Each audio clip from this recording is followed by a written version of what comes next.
আদম আলাইহিস সালামকে তৈরির পর আল্লাহ বললেন, আদম সাল্লিম আলা উলাইকা নাফার, এই ফেরেশতাদের সালাম দাও। কি দাও? সালাম দাও। কোনো প্রশ্ন নাই, আল্লাহ সালাম দিব কেন? ফেরেশতারা আমারে দিব না কেন? আমি আগে দিব কেন? কথা আছে কোনো? যেই সালাম দিলেন, সালাম দেওয়ার সাথে সাথে ওনার মর্যাদা বাড়িয়ে দিল কে?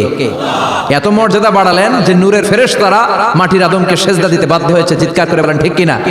তুমি মাটির আদমকে প্রথম সৃষ্টি করিয়া ঘোষণা করিয়া দিলে শ্রেষ্ঠ বলিয়া, তাই তো নূরের ফেরেশতা করে আদমকে সেজদা, সবার চেয়ে সম্মান দিলে মাটির আদমকে।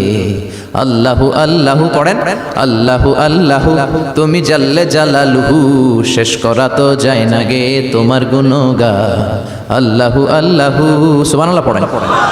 কি সম্মান আল্লাহ বাড়াই দিলেন। আল্লাহ বললেন, আদম আজকে থেকে তুমি আশরাফুল মাখলুকাত, তুমি খলিফাতুল্লাহ ফিল আরদ, তুমি পৃথিবীতে আমার খলিফা, ভাইস জেরেন্ট অফ আল্লাহ। আল্লাহর খলিফা, আল্লাহর আহকামগুলো পালনের জন্য ভাইস জেরেন্ট। চুরি করলে হাত কেটে দাও, কার আইন? এই কাজ আদম তুমি দুনিয়াতে যেয়ে করবা।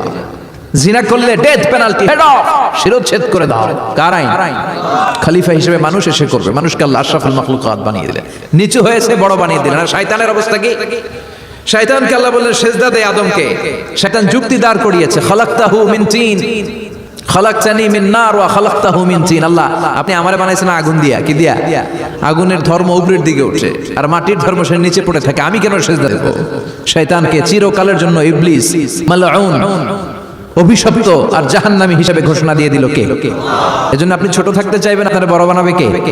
আর আপনি নিজে যদি বলেন আমি বড়, থাপ্পড় মেরে আপনারা নিচে নামাই দিবে কে?